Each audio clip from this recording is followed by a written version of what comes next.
During the first half of the 20th century, in San Diego County and across other parts of the country, many neighborhoods had homes and subdivisions with racial restrictions. They came in the form of covenants as a way to safeguard the investments of white buyers.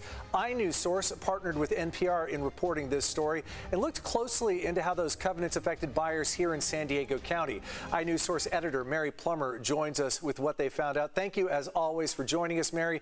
For this story, I understand you reviewed San Diego County records and found more than 10,000 housing documents with racial restrictions. Tell us all about what you uncovered.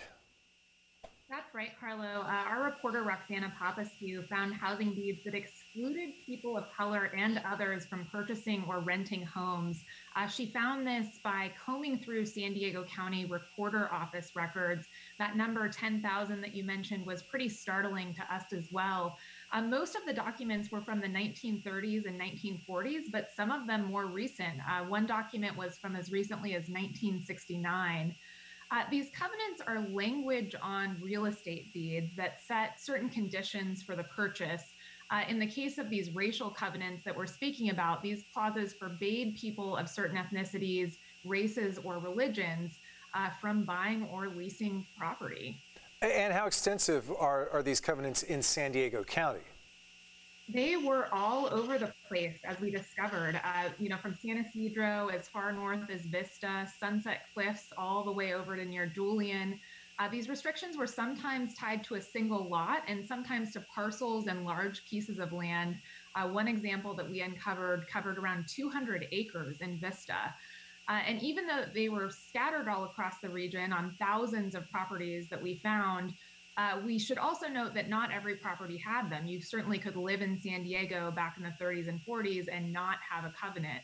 So you did have that option, but they were fairly prevalent. A lot of people may not be aware that these covenants exist. What else of interest did your research into this matter find?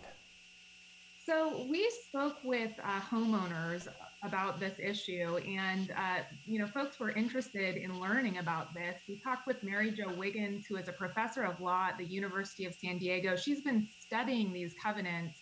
She's an expert in housing discrimination and real estate law.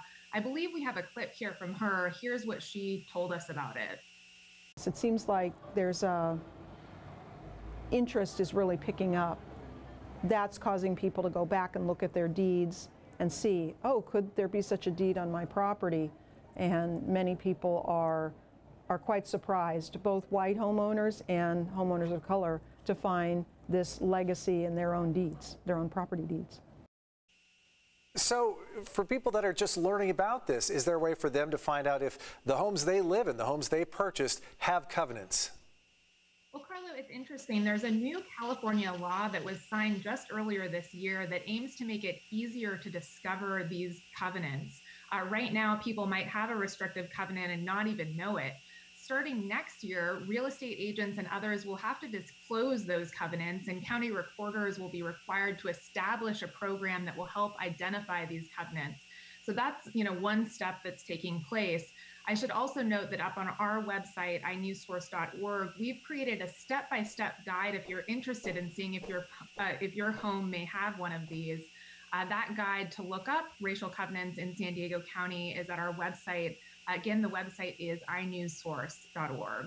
Lots of good reasons to click on that website, inewsource.org. Mary Plummer, one of the editors there, joining us live to talk about covenants on properties in San Diego. A lot of us just didn't realize. Thanks, Mary.